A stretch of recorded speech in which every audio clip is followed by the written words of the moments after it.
Hello, Kris Godinez, licensed professional counselor, also the host of We Need to Talk on every Sunday at noon. And then I post these videos up to, social media and all that sort of happy stuff. This video is for educational and informational purposes only. The views and opinions stated herein are mine and mine alone. They do not represent the ACA, the APA, or any other therapist for that matter. Boom, shakalaka done. I'd like to thank my sponsor, BetterHelp, BetterHelp, BetterHelp.com/Kris Godinez. They're an online therapy company. They're international. They're in the United States. They're everywhere. Just go to BetterHelp.com/Kris Godinez. Fill out a few questions. They will place you with a licensed professional master's level or PhD level that can do international or that is in your state. If you don't like them, you just go back and say, hey, didn't like them. Fill out some more questions and they'll place you with somebody else. Their packages are very affordable and I've gotten a lot of good feedback from people using them. So thank you, BetterHelp.com/Kris Godinez. Okay, let's dive into the questions. So on Sunday, somebody asked me a question about why do they tell the same story over and over again? I thought they meant, or why do people ask the same questions over and over again? I thought they meant, why are people asking the same questions? And so John was like, well, I'm not sure that's what they meant. So let's take it from the standpoint of why does the abuser tell the same story over and over again? So abusers, in order to, what is my dog barking at? Lucky! I'm filming here! I'm going to go ahead and close the door while you're doing it. Okay. He likes to sit out by the front door and watch people go by and then bark at them. So, where did my brain go? Hello. Okay. Abusers tell their story over and over and over again in order to brainwash. So let's talk about brainwashing and gaslighting. So if brainwashing and gaslighting were easy, you could do it one and done, right? But it's not. You have to convince the target that you're right and everybody else is wrong. And so in order to do that, they tell the same story over and over and over again. And when they get caught red-handed with their hand in the cookie jar, that's when they double down, okay? And they get bigger and louder and more insistent, and this really happened, and da-da-da-da-da-da, And it's kind of like, no, didn't, But they're doing that to brainwash. So brainwashing, gaslighting, is a form of brainwashing. So gaslighting is when the abuser goes, this didn't happen. I never said that. You're wrong. I'm right. You're remembering it wrong. That's not what happened, blah, blah, blah, blah. And they don't just say it once. They say it multiple times until you agree with them, okay? And the problem of it is that with abusers, they will circle back to the same issue that you didn't believe them on, right? Until they're assured that you are 100% on their side. So it's telling the same lie over and over. So the more times somebody hears a lie, the more it becomes real to them, especially if they don't have any outside verification that this person is lying. So, and that's why abusers love to isolate. So abusers tell their story over and over and over, and it gets bigger and louder and nastier when there is any opposition to their lie, number one.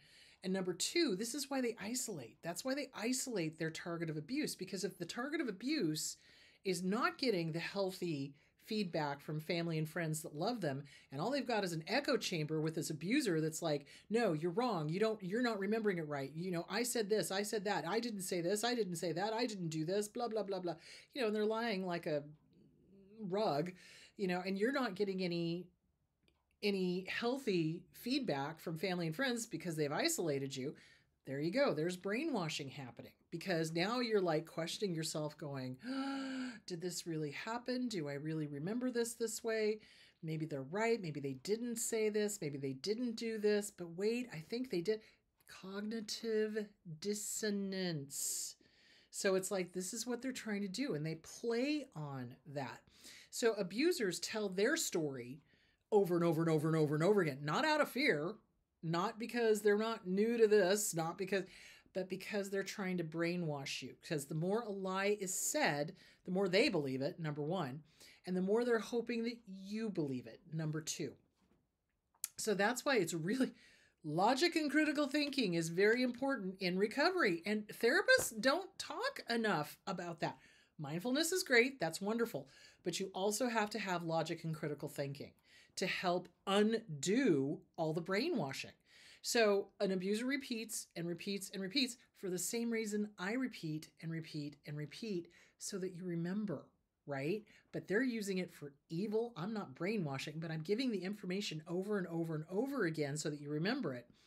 They're doing it over and over and over again so that you believe them. Okay. So it's brainwashing. It is brainwashing. That's what they're doing. They're telling a lie over and over and over again without any evidence. There's no proof, that they're, and that their version, it's like, and that's why they want an echo chamber. That's why they isolate their target of abuse, is so that it's an echo chamber, so that there's no opposing thought or opposing position or anybody with the truth coming in and going, that didn't happen, or yeah, you did do this, or whatever. And even when somebody is able to break through that isolation and talk to the target of abuse and say, yeah, this did happen, yeah, this is what's going on, oftentimes the target of abuse, especially if they're still in the throes of the addiction and that's really what it is. It's codependency. It's the addiction, not to the abuse, to the abuser. Because the abuser does the intermittent positive rewards, right? I love you, I hate you, I love you, I hate you, I love you, I hate you. We start living for those positive days that they are there. And if they're in the throes of that, a friend or a family member can come in and go, look, this, and this. They will get cognitive dissonance and not even remember having that conversation. That's how scary this is. This is why narcissistic abuse needs to be exposed like the cockroach that it is. It is brainwashing. And I hate it when people go, oh, they don't know what they're doing. Like hell they don't. They know exactly what they're doing. Don't kid yourself. It's like that same thing about, oh, they would never. Yeah, they would. I've been doing this 17 years. I've seen enough of this. I've done all of the reading I can possibly do, and there's still more out there. I listen to the people who are above me, who have got PhDs, okay? I go to continuing education. They know exactly what they're doing. It is on purpose. Get it through your heads. The brainwashing, the gaslighting, the intermittent positive rewards is on purpose. The love bombing, the left is right, up is down, green is yellow, is on purpose. The cognitive dissonance is on purpose. The fog, fear, obligation, guilt is on purpose. It's all brainwashing. It is. And that's why they repeat. And that's why they tell the same lie.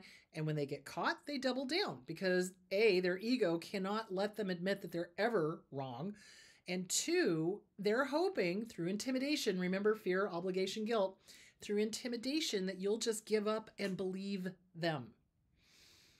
Okay, even though there's 100,000 million people going, yeah, no, that never happened, dude or duetette, what are you smoking? Because that's a lie, but they'll double down on it. So that's why they repeat. That's why abusers repeat. They repeat and repeat and repeat and repeat in order to brainwash, in order to get you to agree with them. And also in order for them to believe their own lie. Because the more they say it, the more they believe it. They truly, this is how crazy they are. If they say a lie and nobody believes it, they'll get louder and meaner and nastier until you agree with them. And then sometime down the line, they'll repeat it. And every single time it gets more embellished and it gets deeper in their head that they're right and everybody else is wrong.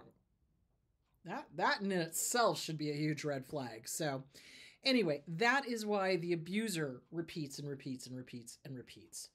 So, and getting through that cognitive dissonance as a therapist, you have to repeat a lot of stuff to people because they do forget, or they don't remember, or they don't want to remember. Because it's kind of like it goes against everything that they were brainwashed to believe. And so breaking through that does take a lot of repetition. But again, it's like my old mentor, Ed Lindler, used to tell me, he's like, well, we manipulate for good, not evil. And in a way we do, Is this brainwashing? I don't think so. I think it's making sure that the person is open to the truth.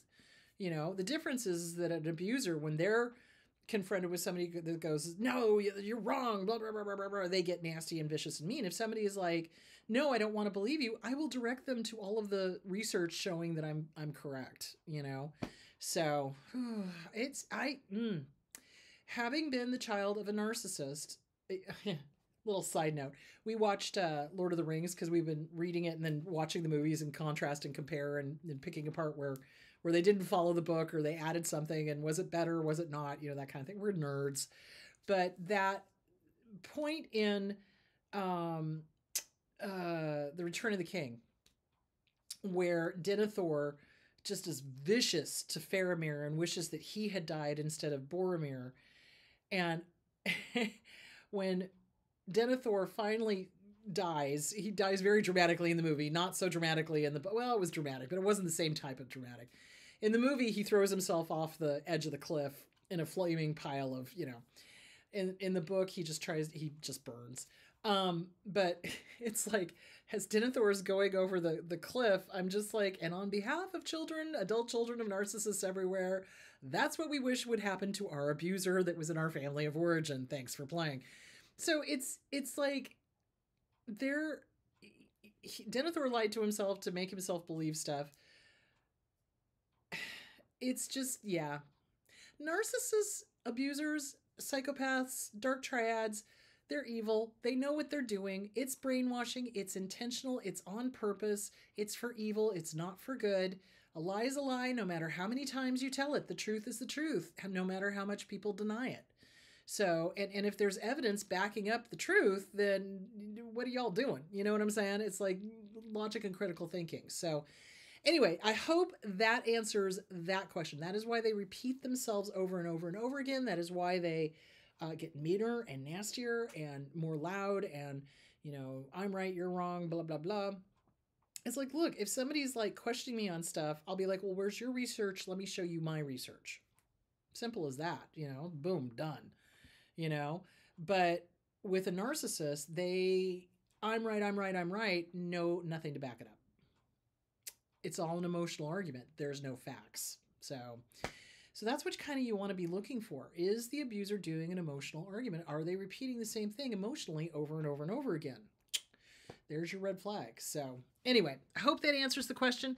All right, on Sunday, we will be talking about dissociative identity disorder, multiple personalities, how that is trauma-based, and what to do, how to help yourself, all of that good stuff. All right, you guys go have a great week and stay warm and stay dry and be careful if you're in California or anywhere that's getting hit by floods, and take good care, and I'll see you on Sunday. Oh, actually, I'll see you on Wednesday. Bye.